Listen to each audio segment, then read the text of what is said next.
64 lakh vote काटने की बात कर रहे हैं बिहार में। 64 लाख, जब 64 लाख आप उसको कहते हैं कि अगर हम वोट चोर गद्दी छोड़ दिखाओ। राहुल गांधी हो, चाहे वो तेजस्वी यादव हो, चाहे अखिलेश यादव, इन लोगों ने बड़ा हल्ला मचाया कि भाजपा ने या हम आपको भरोसा दिला के जा रहे हैं कि समाजवादी सरकार आने वाले समय में बनने जा रही है कि भ्रष्ट सरकार है, इसको हटाएंगे, हम 2027 में अपनी सरकार बनाएंगे। अरे वो क्या बनाएंगे सरकार, 27 में पीडीए चलेगा। वो भूल जाएं, 2047 तक किसी का कोई चांस आने वाला नहीं। बीजेपी के एमएलसी रामचंद्र प्रधान हमारे साथ हैं, हम बात कर लेते हैं। सर, आज जिस तरीके से देश के 12 राज्यों में एसआईआर लागू किया गया है और बहुत जोर शोर से काम चल रहा है उसको लेकर के, और इस पे कहीं ना कहीं विपक्ष जो है वो कटाक्ष कर रहा है और विपक्ष ये कह रहा है लगातार कि आप जो है वोट चोरी कर रहे हैं, ऐसी सरकार को बाहर हो जाना चाहिए। अखिलेश यादव खासकर उत्तर प्रदेश में एक बड़ी पार्टी है, वो कह रहे हैं, उसको क्या बोलेंगे आप?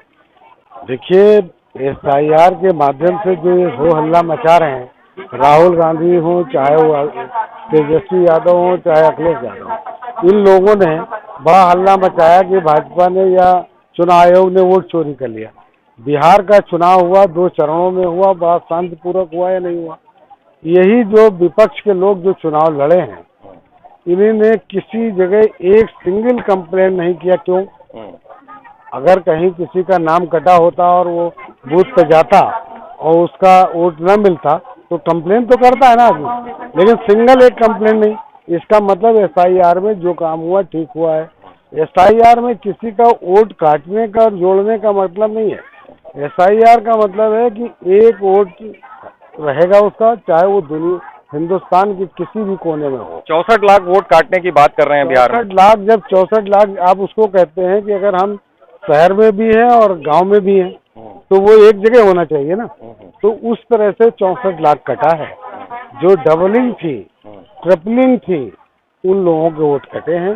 और मैं कहता रहा हूँ कि पूरा चुनाव 2 चरणों में हो गया। ये वोट चोरी का बात वहीं से उठी थी, लेकिन अगर वो चोरी होती तो एक सिंगल कंप्लेंट क्यों नहीं किया? आज यहाँ भी हो रहा है और जितने भी स्टेट में होगा, पूरे देश में होगा। ये अगर कोई आदमी अगर भारत का नागरिक है और भारत का वोटर है, वो किसी भी कोने का रहा हो, अगर वो अपने 2003 में अगर वो वोटर था तो वो अपना प्रमाण दे देगा। और वो से 2003 की वोटर निकालने का एक ऐप है जो आप अपने घर पे अपने मोबाइल से निकाल सकते हैं। उसका विवरण दे दीजिए, आपका वोट जैसे के तैसा बना रहेगा। और अगर आप 2003 में आप वोटर नहीं थे, मान लो कम उम्र थी, तो आप अपने माता पिता का दे दीजिए, अपना नाना नानी का दे दीजिए प्रमाण। तो कुल मिला के अगर आप भारत के निवासी हैं तो आपका कहीं ना कहीं आपका या आपके परिवार का रहा होगा। तो फिर कहाँ से गलती हो रही, कहाँ गड़बड़ हो रही? तो एसआईआर का जो काम हो रहा है, निश्चित तौर पे चुनाव आयोग की इसकी सराहना की जानी चाहिए।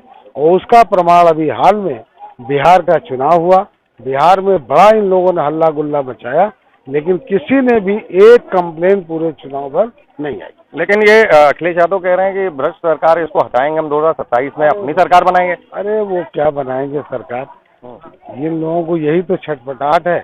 लेकिन अब वो भूल जाएं, 2047 तक किसी का कोई चांस आने वाला नहीं। तो आप देख रहे हैं हमारे साथ बीजेपी एमएलसी रामचंद्र प्रधान थे। उन्होंने सटीक जवाब दिए हैं और कहा है कि 2047 तक जो है वो किसी का कोई भविष्य नहीं है उत्तर प्रदेश में। खास तौर पे ये बात कर रहे थे और उन्होंने ये कहा कि एसआईआर जो है वो कहीं वोट चोरी नहीं हुई है। अगर वोट चोरी हुई होती तो विपक्ष कहीं ना कहीं कोई कंप्लेन कराता, एफआईआर कराता। ऐसी चीजें सामने अभी नहीं आई हैं। अब क्या होगा और कैसे एसआईआर लागू हुआ है और कैसे लोग जो है इसको अपडेट कराते हैं, ये सवाल है। कैमरा पर्सन चंदन गुप्ता के साथ Junaid Pathan, 9 PM news live, Lucknow.